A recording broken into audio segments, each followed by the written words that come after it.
Okay, first test on the spiral is a Bachmann ON30 trolley type car. Okay, and let's see how far it can make it.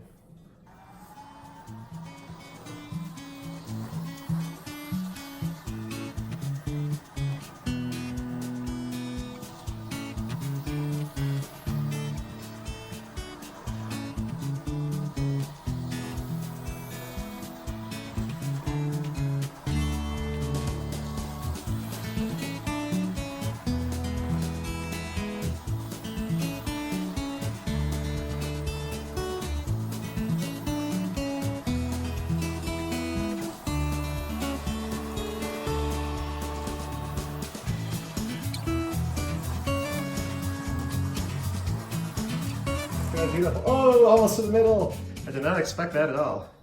Okay, so let's see where it derailed. Almost to the very middle. The radius here is super small. It's about, so that's about a 3-inch radius right there. So it's about a 3.5-inch radius where the trolley derailed. So we'll try it again and see if it makes the same distance. We'll go the opposite direction just to see if that makes any difference at all.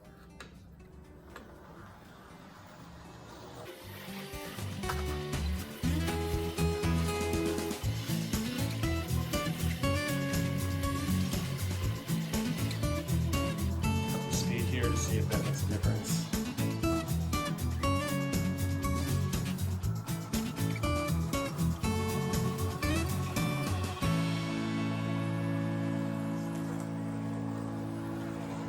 It made it to the middle. Wow, all the way. Well, there you go. The Bachmann ON30 trolley can handle, maybe not reliably, but it can get down to a 3-inch radius. That's actually about a 2.5-inch radius right through here. So super small, and it can do it.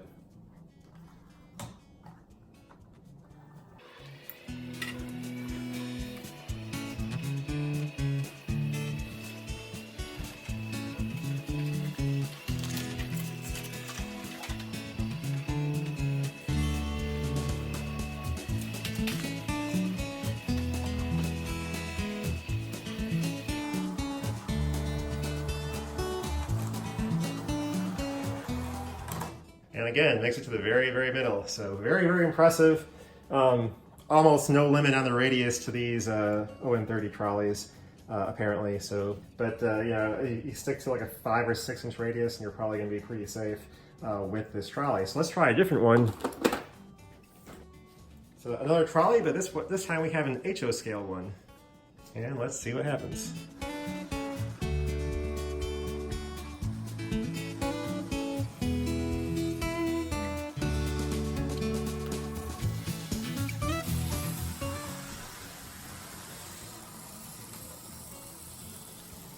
And we had a derailment there.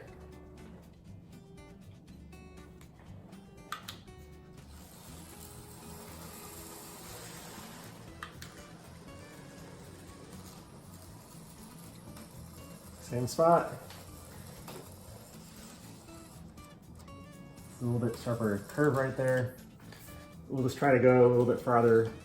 It still derails right away. For the HO scale trolley, the minimum radius at where it derails is around 9 inches. So definitely far greater than what the ON30 one was. So, you know, probably a 12-inch radius, 10, 11, 12, somewhere in there at a minimum to keep this guy safely on the track. Okay, last one here I'll do in this video, the little switch engine I'm using on my HO scale 1x6 switching layout. Obviously, with this one, you have to worry about pulling cars, and that's a whole different game. Your minimum radius for staying coupled to another car without pulling it off the track is going to be much greater than just the engine by itself. But we'll see how far this one can go.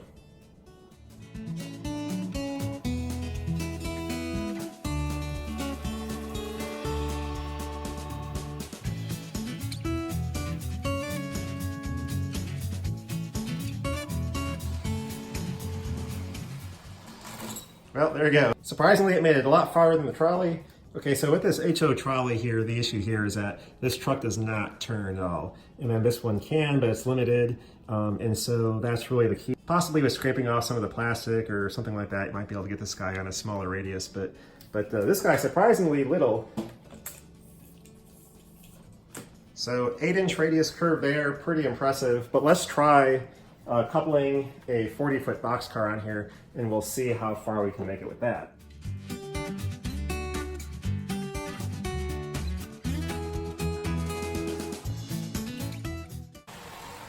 And we're already derailed on the boxcar. Let's see if we can go any farther. Oh, still derailed. That's actually yeah, I can't actually get the car. I can't get the boxcar to stay on the track at this point. There's just not enough movement available on these on the trucks here. Yeah, it's actually hitting the coupler boxes and stuff there. So yeah, with a car coupled, it looks like derailed about here. So, yeah, about a 12-inch radius.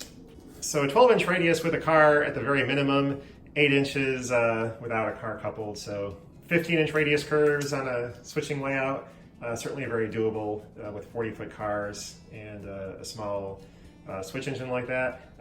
Maybe a little bit down to 12 possibly, but it's really going to depend here on the rolling stock and how well these, how well the trucks can turn and things like that. So you have to make modifications to allow for a greater or a smaller minimum radius curve for something like that. But anyway, there is the spiral of doom designed to derail just about everything, except the ON30 trolley, which is really encouraging because what I was trying to do is to see about making like a little Christmas layout, something like that. And I had thought about the idea of being able to do a layout on a shelf, sort of above, like maybe on the mantle or something like that, where I could have some, like a Christmas village kind of thing with a trolley, and certainly being able to do a really small radius curve, like a 6-inch radius curve with this guy, have it just run continuously on a loop with some, in front of and back of some buildings up there. Certainly a very doable sort of thing.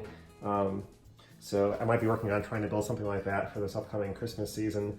But so anyway, there it is, the spiral of doom layout to test minimum radius curves on all the equipment that I have. And so this will be something that I do bring out pretty regularly going forward. Anytime I get some new equipment, I'll probably go ahead, put it on here just to kind of document it.